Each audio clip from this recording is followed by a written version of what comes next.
First up right now at 5:30, we start with breaking news. Arrested on a yacht off the coast of Connecticut, Steve Bannon is in custody after President Trump's former chief strategist was indicted for his alleged involvement in a fundraising scheme. Channel 3 Eyewitness News reporter Courtney Zeller is live right now. She is in the Westbrook area with more details on what's happening tonight. Courtney.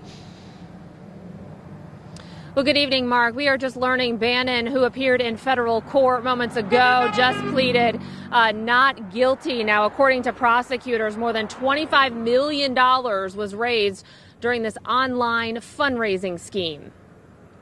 According to the indictment, Bannon and 3 others orchestrated a scheme in 2018 to defraud hundreds of thousands of donors, including some in the Southern District of New York, in connection with an online crowdfunding campaign ultimately known as We Build the Wall.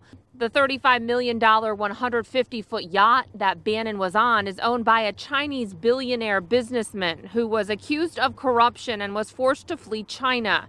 Prosecutors say Bannon, along with co-defendants, told donors 100% of the money raised would help fund President Trump's wall along the U.S.-Mexico border. President Trump spoke from the Oval Office. I feel very badly. I haven't been dealing with him for a long period of time, as most of the people in this room know. He was involved in our campaign. He worked for Goldman Sachs. He worked for a lot of companies, but he was involved likewise in our campaign and for a small part of the administration very early on. I haven't been dealing with him at all. I know nothing about the project other than I didn't like, when I read about it, I didn't like it. I said, this is for government, this isn't for private people. And it sounded to me like showboating, and I think I let my opinion be very strongly stated at the time. I didn't like it. It was showboating. And prosecutors say Bannon and his co-defendants raised more than $25 million to build the wall, but instead used the funds to fund a lavish lifestyle and even took steps to conceal the scheme.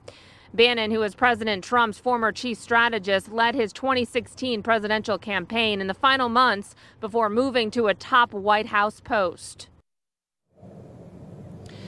And this just in as well, CNN is reporting that a judge has set bond at $5 million. It appears Bannon will be released sometime today. We are also learning the restrictions are he has to put up $1.75 million in cash or real property, and he has to have 2 co-signers. So we are learning, we don't have a time, but he will be released sometime today. We're live at the mobile newsroom from Westbrook. Courtney Zeller, Channel 3 Eyewitness News.